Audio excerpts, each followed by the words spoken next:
ሰላም ጤና ይስጥልኝ ክብራትና ክብራን የሄልዝ ኤዱኬሽን ቻናል ቤተሰቦች እንደምን አላችሁ? እኔ አለው እግዚአብሔር ይመስገን ደህና ነኝ። ዛሬም በጠቃሚና በአዲስ ፕሮግራም በድጋሜ ተገናኝተናል። በዛሬው የጤና ፕሮግራማችን ላይ የምንመለከተው ገዳይ የሆነ የቫይታሚን ዲ እጥረት ምልክቶችን፣ መንስኤዎቹን እናም በቫይታሚን ዲ የበለጸጉ በርካታ ምግቦችን በዚህ ቪዲዮ ላይ የምነግራችሁ ይሆናል ማለት ነው። ይህ የጤና ትምህርት ታዲያ ለበርካታ ሰዎች በጣም ጠቃሚና አስፈላጊ ስለሆነ ሁላችሁም በቅንነት ላይክና ሼር በማድረግ ሌሎችንም አስተምሩ አሳውቁላለሁኝ። ከዚህ ቪዲዮ ጋር በተያያዘ ጥያቄ ካላችሁም ሀሳብ አስተያየት ካላችሁም በኮመንት ላይ አስፍሩልኝ። በቀጥታ ወደ ጤና ትምህርቱ የማልፍ ይሆናል።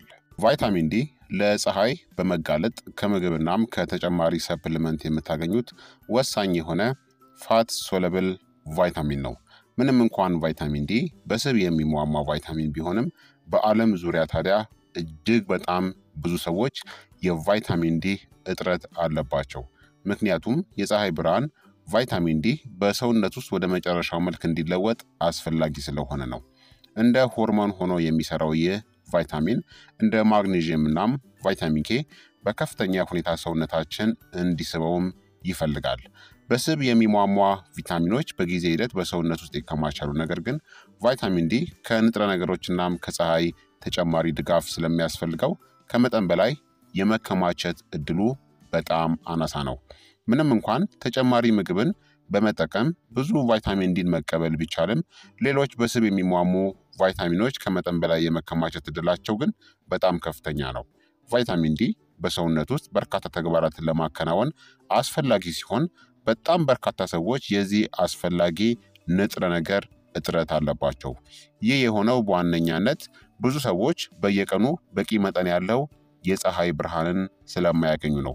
በየቀኑ በቂ መጠን ያለው ቫይታሚን ዲ ለማግኘት ብዙ ሰዎች ከ1000 እስከ 2000 ኢንተርናሽናል ዩኒት ከተጨማሪ ሰፕሊመንት ቫይታሚን ዲን ይጠቀማሉ። ሌሎች ደግሞ በከፍተኛ ደረጃ ጉድለት ያለባቸው ሰዎች ቁጥራቸውን በፍጥነት ለመጨመር 5000 ኢንተርናሽናል ዩኒት መጠንን ለአጭር ጊዜ ሊጠቀሙ ይችላሉ። ኦስቲዮፖሮሲስ፣ ዝቅተኛ የአጥንት ፍጋት፣ ስብራት፣ የጡንቻ ድክመትና መኮማተር፣ የፀጉር መርገፍናም ድካም ከቫይታሚን ዲ እጥረት ምልክቶቹ ዋነኞቹ ናቸው። ቫይታሚን ዲ ሰውነታችን ካልሽየምን እንዲወስድም ይረዳል። ጉድለቱ ታዲያ የሚከሰተው ሰውነታችን በቂ መጠን ያለው ቫይታሚን ዲን ሲያገኝ ወይም ደግሞ ሳያዘጋጅ ሲቀር ነው። የቫይታሚን ዲ እጥረትን ለመመርመር አስቸጋሪ ሊሆን ይችላል፣ ምክንያቱም ምንም ምልክት አያመጣም ወይም ደግሞ ምልክቶቹ ከብዙ የጤና ሁኔታዎች ጋር አንድ ላይ ስለሚጣመሩ ነው። አንድ ዶክተር ግን እጥረት እንዳለባችሁ ካወቀ በኋላ የቫይታሚን ዲ እጥረትን በማሟያ ወይም ደግሞ በሰፕሊመንት መልኩ ለማከም በአንጻራዊነት በጣም ቀላል ነው ማለት ነው። ቫይታሚን ዲ በአጠቃላይ ሰውነታችን በአግባቡ እንዲሰራ ወሳኝ የሆነ አስፈላጊ ቫይታሚን ነው ማለት ነው። እጥረቱ በሚከሰትበት ጊዜ መላ ሰውነታችሁ ችግር እንደገጠመው ታስተውላላችሁ ማለት ነው። እስቲል የማገናዘብ አቅማችሁ ራሱ ይጨምራል። ግራ መጋባት፣ በጣም በርካታ ምልክቶች ይከሰታሉ። እስከ ገዳይ የሆኑ ምልክቶችን ሊያስከትል ይችላል ማለት ነው። ስር ከሰደደ የቫይታሚን ዲ እጥረት በስተመጨረሻም ገዳይ የሆነ ውጤትን ያስከትላል ማለት ነው። በተለይ እድሜያቸው 40 እና 50 ከዛ በላይ የሆኑ ሰዎች ለቫይታሚን ዲ እጥረት የመጋለጥ እድላቸው በጣም ከፍተኛ ነው ማለት ነው። ስለዚህ የቫይታሚን ዲ እጥረት ምልክቶችን አሁን በዝርዝር እነግራችኋለሁኝ። አንደኛ የስሜት መለዋወጥ ወይም ደግሞ ሙድ ስዊንግ የምንለው ነው። ቫይታሚን ዲ በሰውነት ውስጥ እንደ አንድ ሆኖ ስለሚሰራ በቴክኒካል ሆርሞን ነው። ትክክለኛውን ጤንነት ለመጠበቅ የሆርሞኖች ትክክለኛ ሚዛን ደግሞ ወሳኝ ነው። ሆርሞኖች እንደ መልእክተኛ ሞለኪውሎች ሆነው ይሰራሉ። የአንጎልናም የልብ ጤና እንዲሁም ደግሞ ሌሎች በርካታ የአካል ክፍሎችን ይጎዳሉ። የቫይታሚን ዲ እጥረት ካለባችሁ በቂ ወይም ደግሞ ጥሩ ደረጃ ካለው ሰው በበለጠ የስሜት መለዋወጥ ልትሰቃዩ የምትችሉበት እድል በጣም ከፍ ያለ ነው። አንዳንዶች የስሜት መለዋወጥን ለመከላከል ምንም ማድረግ እንደማይችሉ ቢያምኑ ያ ግን እውነት አይደለም። የንጥረ ነገሮች የሆርሞኖችናም የአኗኗር ዘይቤዎች ትክክለኛ ሚዛን መኖሩ አላስፈላጊ ንዴትን ወይም ደግሞ የስሜት መለዋወጥን ለማስወገድ ፈውስን ያመጣል። አንዱ የስሜት መለዋወጥ ይከሰታል የቫይታሚን ዲ እጥረት ሲኖር። ሁለተኛ ደግሞ ከፍተኛ የሆነ የመንፈስ ጭንቀት ወይም ደግሞ ዲፕሬሽን ውስጥ ልትገቡ ትችላላችሁ። ልክ እንደ የስሜት መለዋወጥ ሁሉ የመንፈስ ጭንቀት የሚከሰተው በሰውነት ውስጥ የሴሮቶኒን አለመመጣጠን ሲኖር ነው። ሴሮቶኒን በአንጎል ውስጥ በሆርሞን ሚዛን መዛባት ሊወረወር የሚችል የነርቭ አስተላላፊ ነው።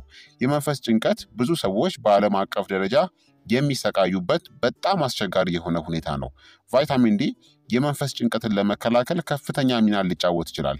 በመንፈስ ጭንቀት እየተሰቃያችሁ ከሆነ ፍቃድ ካለው የስነ ልቦና ባለሙያ ጋር መነጋገር ይኖርባቸዋል። ነገር ግን በአንጎል ውስጥ ያለውን የኬሚካል ወይም ደግሞ የሆርሞን መዛባትንም ማስወገድ ያስፈልጋል። እንደዚህ አይነት ችግር የሚገጥማችሁ ከሆነ የቫይታሚን ዲ መጠናችሁን መመርመር ያስፈልጋል። ሶስተኛ ደግሞ የበሽታ መከላከል ስርዓታችሁ መዳከም ነው። ሁልጊዜ መታመም ይከሰታል ማለት ነው።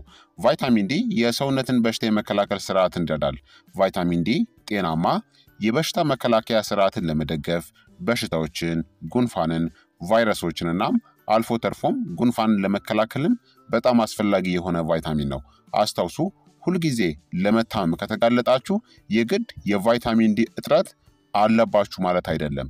እንደ ቫይታሚን ኢ፣ ቫይታሚን ሲ፣ ቫይታሚን ኤ፣ ቫይታሚን ኬ ያሉ የበርካታ በስብናም በውሃ ውስጥ የሚሟሙ የቪታሚኖች ትክክለኛ ሚዛን ለጤናማ የበሽታ መከላከያ ስርዓት አስፈላጊ ነገሮች ናቸው። የአኗኗር ዘይቤዎች እንዲሁም ለጥሩ ጤንነትም አስፈላጊ ነገሮች ናቸው። በሽታ የመከላከል ስርዓታችሁ በጣም የሚዳከም ከሆነ የቫይታሚን ዲ እጥረትን የሚጠቁም ነው። አራተኛ ደግሞ ከፍተኛ የሆነ የድካም ስሜት ይሰማችኋል።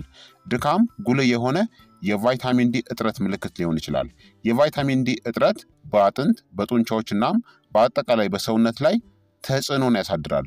ወደ ከፍተኛ ድካም የሚመራበት ዋናው ምክንያት ይህ ነው። አምስተኛ ደግሞ የአጥንት በሽታዎች ይከሰታል። ቫይታሚን ዲ፣ ካልሽየም፣ ማግኔዥየም እናም ቫይታሚን ኬ አጥንትን ለመጠበቅ እናም የአጥንት በሽታዎችን ለማስወገድ አስፈላጊ ናቸው። የቫይታሚን ዲ እጥረት የአጥንት ፍጋት ወደ ማጣት ያመራል።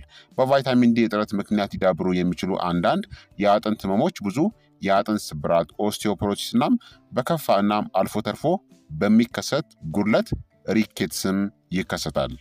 በጊዜ ሂደት የአጥንት መበላሸት ብዙ ጊዜ መውደቅ ስብራትን ሊያስከትል ይችላል። በአጥንት ስብራት ብዙ ጊዜ የሚደርስ ጉዳት ካጋጠማችሁ በተቻለ ፍጥነት የቫይታሚን ዲ መጠናችሁን ለማረጋገጥ ከሐኪም ጋር መማከራችሁን አረጋግጡ። ስድስተኛ ደግሞ ደረቅ ቆዳ ይከሰታል።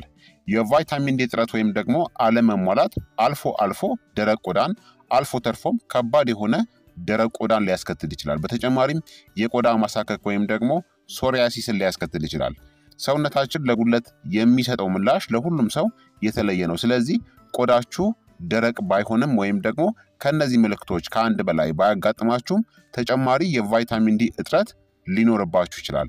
ትክክለኛውን የቫይታሚን ዲ መጠን ማግኘት ለቆዳችሁ ተጨማሪ እርጥበት እንዲሰጥም ይረዳል።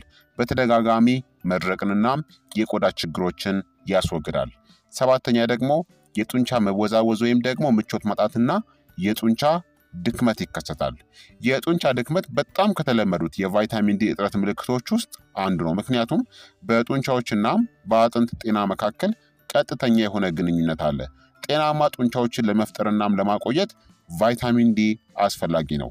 ከቫይታሚን ዲ ጋር ከፍተኛ መጠን ያለው ማግኔዥየም፣ ቫይታሚን ኬ እናም ካልሽየም በብዛት ማግኘታችሁን ማረጋገጥ አለባችሁ። የጡንቻ መወዛወዝ ወይም ደግሞ በጡንቻዎች ላይ የሚከሰት ድክመትናም ምቾት ማጣት እያጋጠማችሁ ከሆነ የቫይታሚን ዲ መጠናችሁን ማረጋገጥ አለባችሁ። ስምንተኛ ደግሞ የሚሰባበር ፀጉር ወይም ደግሞ የፀጉር መርገፍ ይከሰታል። የፀጉር ጤና በቫይታሚን ዲ እጥረት ውስጥ ሌላው ምክንያት ነው። ምክንያቱም ቫይታሚን ዲ የፀጉር ከረጢቶችን በማነቃቃት በደንብ እንዲያድጉ ያደርጋል። አንዳንድ ቪታሚኖችና ማይክሮ ኤሌመንቶች ጠንካራ እናም ጤናማ ፀጉርን ለመጠበቅ አስፈላጊ ናቸው።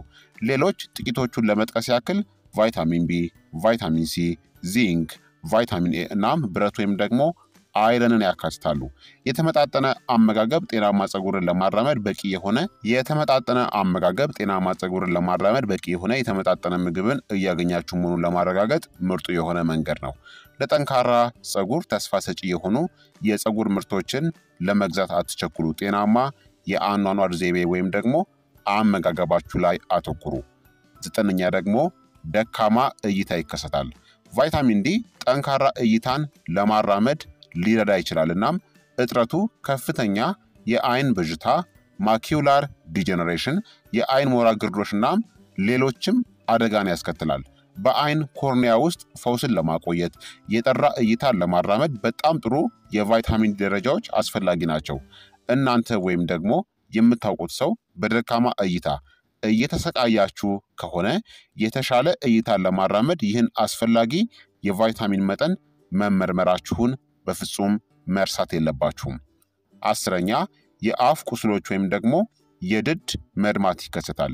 የቫይታሚን ዲ እጥረት ሁለቱንም አካባቢዎችን ይጎዳል፣ ድድንም አፋችሁንም ማለት ነው።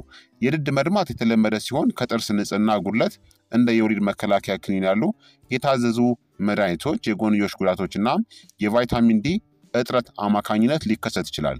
የቫይታሚን ዲ እጥረት በአፍ ቁስሎች መልክ ሊገለጽ ይችላል። ጥሩ የጥርስ ንጽህናን እየጠበቃችሁ የድድና የአፍ ቁስሎች መድማት ካጋጠማችሁ የቫይታሚን ዲ መጠናችሁን መመርመር አስፈላጊ ነው። 11ኛ የጀርባ ህመም ይከሰታል። የጡንቻን ጥንካሬ ማጣት በጀርባችሁና በአንገታችሁ ጡንቻዎች ላይ ውጥረት እንዲጨምር ሊያደርግ ይችላል። ያ ጭንቀት መጨመር ለጀርባ ህመም ይዳርጋል። በተለይም የታችኛው ጀርባ ህመም የቫይታሚን ዲ እጥረት ባለባቸው ሰዎች ዘንድ የተለመደ ነው። ዝቅተኛ የጀርባ ህመም ያለባቸው ሰዎች የቫይታሚን ዲ መጠናቸውን መመርመር ይኖርባቸዋል። 12ኛ ደግሞ ክብደት መጨመር ነው። ዝቅተኛ የቫይታሚን ዲ መጠን ከክብደት መጨመር ጋር የተያያዘ ነው። ከመጠን ያለፈው ውፍረት ያለባቸው ሰዎች፣ ከመጠን በላይ የስብ ህዋሶች ያላቸው ሰዎች ለቫይታሚን ዲ እጥረት የመጋለጥ ዕድላቸው በ35% የበለጠ ውፍረት ከሌላቸው ሰዎች የበለጠ ነው። ወፍራም ሴሎች ቪታሚኖችን ይይዛሉ እናም ወደ ደም ውስጥ በደንብ አይለቁም። 13ኛ ዩቲአይ ወይም ደግሞ የሽንት ቧንቧ ኢንፌክሽን ይከሰታል። ቫይታሚን ዲ ሰውነታችን ተፈጥሯዊ አንቲባዮቲኮችን እንዲያመርት በመርዳት ኢንፌክሽንን ለመከላከልም ይረዳል። የቫይታሚን ዲ እጥረት ለሽንት ቱቦ ኢንፌክሽን ወይም ደግሞ ለዩቲአይ በተለይም በወሊድ ጊዜ ተጠቂ እንድትሆኑም ያደርጋል። 14ኛ ሪኬትስ ይከሰታል። በልጆች ላይ አጥንትን የሚያሳሳ እናም የሚያዳክም ችግር ነው። ሪኬትስ የምንለው ከወላጅ ሊወረስ ወይም ደግሞ የቫይታሚን ዲ እጥረት ጋር ሊዛመድ ይችላል። የሪኬትስ በሽታ ሲታወቅ የካልሽየም እናም የቫይታሚን ዲ ተጨማሪዎች የአጥንት ጉዳቶችን በጥቂት ወራት ውስጥ ያስተካክላሉ፣ አንዳንዴም በጥቂት ቀናት ውስጥ። ሁሉም ህፃናትናም ጎረምሶች በቀን ቢያንስ 400 ኢንተርናሽናል ዩኒት የቫይታሚን ዲ መጠን እንዲወስዱ ይመከራል ማለት ነው። ስለዚህ ቫይታሚን ዲ እጥረቱ ሲከሰት እነዚህ ሁላ በርካታ ምልክቶች ይከሰትባችኋል ማለት ነው። ስለዚህ ጥንቃቄ ማድረግና ከነዚህ ምልክቶች ውስጥ በተለይ በአጥንቶቻችሁ ላይ ለውጦችን የምታስተውሉ ከሆነ የቫይታሚን ዲ መጠናችሁን መመርመር አለባችሁ። የመንፈስ ጭንቀት፣ ዲፕሬሽን፣ በጣም ብዙ ምልክቶች ይከሰታሉ ማለት ነው። ህክምና ካልተደረገለት ሞትን ያስከትላል። ታዲያ ክቡራትና ክቡራን ተመልካቾቼ የቫይታሚን ዲ እጥረት መንስኤዎች ምንድናቸው የሚለውን ደግሞ ልንገራችሁ። የቫይታሚን ዲ እጥረት እንዳልኳችሁ የተለመደ ነው እና ብዙ የተለያዩ ምክንያቶችም ሊኖሩት ይችላል። በዓለማችን ላይ እጅግ በጣም በርካታ ሰዎች በቫይታሚን ዲ እጥረት ተጠቂ ናቸው። ከአንጀት ጤና ጋር በተያያዙ ምክንያቶች እስከ ማልአብዞርፕሽንስ እናም ሌሎችም ብዙ ሰዎች ለዚህ የተንሰራፋ ጉድለት መንስኤዎች በተለያዩ ሰዎች ላይ የተለያዩ ናቸው። የቫይታሚን ዲ እጥረት ወይም ደግሞ በቂ ያልሆነ የመሆን እድል ሊነኩ የሚችሉ በጣም ብዙ ምክንያቶች አሉ። የአንጀት ንክኪነት ወይም ደግሞ ሊኪገት ካላችሁ፣ ማልአብዞርፕሽንስ ወይም ደግሞ የምግብ መፈጨት ችግር፣ የማግኒዥየም እጥረት ካለባችሁ፣ ደካማ የሆነ አመጋገብ ካላችሁ፣ ለፀሐይ አለመጋለጥ፣ ጥቁር ቆዳ ያላቸው ሰዎች ምክንያቱም ከፍተኛ ሜላኒን የቆዳ ቫይታሚን ዲ የመስራት አቅምን ስለሚቀንስ፣ የኩላሊት ችግር ያለባቸው ሰዎች ምክንያቱም ቫይታሚን ዲ ወደ መጨረሻው መልክ ለመለወጥ አስፈላጊ ነው፣ ኩላሊቶቻችን ማለት ነው።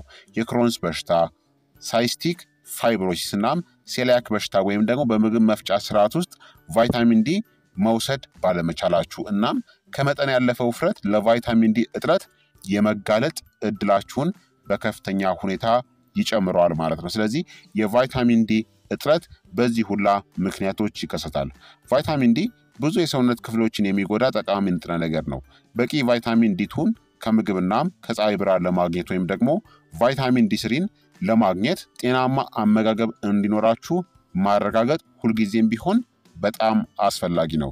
በዚህ መንገድ ሰውነታችሁ ከፍተኛውን ለመምጠጥ ቫይታሚን ዲን በበቂ ሁኔታ ወደ መጨረሻው መልክ መለወጥ ይችላል ማለት ነው። ታዲያ በቫይታሚን ዲ የበለጸጉ አንዳንድ ምግቦችን ደግሞ ልንገራችሁ። ብዙ ምግቦች እንግዲህ በቫይታሚን ዲ የበለጸጉ ናቸው። ስለዚህ ለቫይታሚን ዲ2 የሚያስፈልጉትን ሁሉንም ምግቦች ለማግኘት ቀላል ይሆናል። ነገር ግን ቫይታሚን ዲ3 ለማግኘት የፀሐይ ብርሃን ወይም ደግሞ ተጨማሪ ምግብ አስፈላጊ መሆኑን ማስታወስ ያስፈልጋል። ወይም ደግሞ ሰፕሊመንት ማለት ነው። የእንቁላል አስኳሎች አሁን ለምሳሌ በቫይታሚን ዲ የበለጸጉ ናቸው። የእንቁላል ነጩ ክፍል ደግሞ ፕሮቲንን ብቻ ይዟል። እንዲሁም ደግሞ እንደ እንጉዳዮች፣ ሰርዲን፣ ሳልመን፣ ቱና፣ ማካሬል፣ አይብ፣ የበሬ ጉበት በቫይታሚን ዲ የተጠናከሩ ምግቦች እንደ አኩሪ አተር ወተት፣ ጥራጥሬዎች፣ የብርቱካን ጭማቂዎች የቫይታሚን ዲ ጥሩ ምንጭ ናቸው ማለት ነው። በተለይ አብዛኞቹ የአሳ ዝርያዎች ስባማ አሳ ወይም ደግሞ ፋቲ ፊሽ የምንላቸው በቫይታሚን ዲ በጣም ከፍተኛ ናቸው ማለት ነው። አብዛኛዎቹ እነዚህ ምግቦች ታዲያ በእንስሳት ላይ የተመሰረቱ በመሆናቸው ጥብቅ የሆነ የቪጋን አመጋገብን የሚከተሉ ሰዎች በቂ ቫይታሚን ዲቱን ለማግኘት ይቸገራሉ ማለት ነው። ስለዚህ ሰፕሊመንትን መጠቀም በዚህ ጊዜ ግዴታ ሊሆን ይችላል ማለት ነው። በአጠቃላይ እንግዲህ ክቡራን ተመልካቾቼ የቫይታሚን ዲ እጥረት በዓለም ላይ የተለመደ ክስተት ነው። በተቻለ መጠን ጤናማ መሆናችሁን ለማረጋገጥ በየዓመቱ የቫይታሚን ዲ ደረጃችሁን መመርመር ወይም ደግሞ ማረጋገጥ ያስፈልጋል። ደረጃችሁን ማረጋገጥ ካልቻላችሁ በቫይታሚን ዲ የበለጸጉ ምግቦችን በብዛት መመገብ፣ በቂ የፀሐይ ብርሃንን ማግኘት፣ በተለምዶ በቀን ከ15 እስከ 30 ደቂቃ ያክል ለፀሐይ መጋለጥና ጉድለት እንዳለባችሁ ካወቃችሁ ተጨማሪ ምግብ ወይም ደግሞ ሰፕሊመንትን መውሰዳችሁን ማረጋገጥ ያስፈልጋል። የቫይታሚን ዲ እጥረት ምልክቶች ታዲያ በሁሉም የሰውነት ክፍሎች ላይ ሊለያዩ ይችላሉ። የአጥንትናም የጡንቻ ጉዳዮች ግን በሚያስደንቅ ሁኔታ በቫይታሚን ዲ እጥረት አማካኝነት የሚከሰቱ የተለመዱ ምልክቶች ወይም ደግሞ ችግሮች ናቸው። ከነዚህ ምልክቶች ታዲያ በአንዱ ከተሰቃያችሁ በፍጹም ችላ አትበሏቸው። የቫይታሚን ዲ ደረጃችሁን በተቻለ ፍጥነት መፈተሽ ወይም ደግሞ መመርመር ያስፈልጋል። የአጥንት ህመም ወይም ደግሞ የፀጉር መርገፍ፣ ድካም፣ በተደጋጋሚ ህመም ወይም ደግሞ የአጥንት ስብራት፣ የጡንቻ ህመም ያሉ ግልጽ የሆኑ ምልክቶችን የምትመለከቱ ከሆነ ግዴታ ሕክምና ማድረግ ይኖርባችኋል።